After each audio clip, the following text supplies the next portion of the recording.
ಪಕ್ಷೇತರರಾಗಿ ಸ್ಪರ್ಧೆ ಮಾಡ್ತೀನಿ ಶಿವಮೊಗ್ಗದಿಂದ ಅಂತ ಇದ್ದಾರೆ. ನಾವೆಲ್ಲ ಈಶ್ವರಪ್ಪ ಸಾಹೇಬರಿಗೆ ಮಾತಾಡ್ತೇವೆ.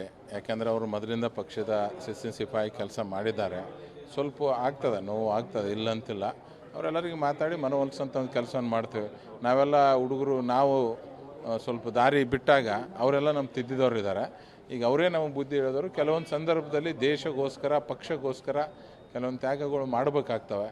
ಅದಕ್ಕೋಸ್ಕರ ನಾವೆಲ್ಲರೂ ಮಾತಾಡಿ ಈಶ್ವರಪ್ಪ ಸಾಹೇಬರಿಗೆ ಅದು ಸರಿಪಡಿಸೋಂಥ ಕೆಲಸ ಮಾಡ್ತೇವೆ. ವಿಧಾನಸಭೆ ಟಿಕೆಟ್ ಲೋಕಸಭೆಗೂ ಟಿಕೆಟ್ ಕೊಡಲಿಲ್ಲ. ಈಶ್ವರಪ್ಪ ಅವರ ಪಕ್ಷಕ್ಕೆ ಅಷ್ಟು ಬೇಡವಾದ್ರೆ ಇಲ್ಲ, ಎಲ್ಲರೂ ಪಕ್ಷಕ್ಕೆ ಬೇಕೇ ಆಗಿದ್ದಾರೆ. ಪಕ್ಷಕ್ಕೆ ಬೇಡವಾಗಿಲ್ಲ ಅಂತಲ್ಲ, ಅವರು ನಮ್ಮ ನಾಯಕರಿದ್ದಾರೆ.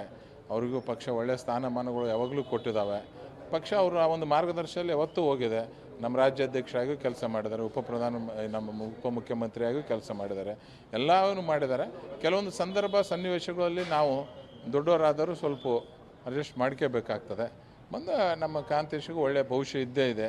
ಇವತ್ತು ಅವನು ಒಳ್ಳೆಯ ಯುವ ನಾಯಕ ಇದ್ದಾನೆ, ಹಿಂದುಳಿದ ವರ್ಗದ ನಾಯಕ ಇದ್ದಾನೆ. ಅವನಿಗೂ ಒಳ್ಳೆಯ ಭವಿಷ್ಯ ಇದೆ. ಮುಂದೆ ನಾವೆಲ್ಲ ಕುಂತು ಅದನ್ನು ಸರಿಪಡಿಸೋಂಥ ಕೆಲಸ ಮಾಡ್ತೇವೆ.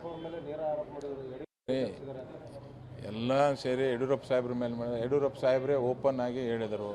ಅಲ್ಲಿ ಹೋಗಿ ಡೆಲ್ಲಿಯಲ್ಲೂ ಮಾತಾಡಿದರು.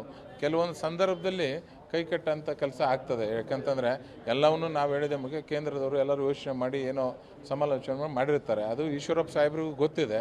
ಇವತ್ತು ಬರೀ ನಾವು ಯಡಿಯೂರಪ್ಪ ಸಾಹೇಬ್ರನ್ನ ಬ್ಲೇಮ್ ಮಾಡೋದು ಸರಿಯಲ್ಲ. ಯಾರಾದರೂ ನನ್ನ ಹಿಡ್ಕೊಂಡು ಹೇಳ್ತೀನಿ.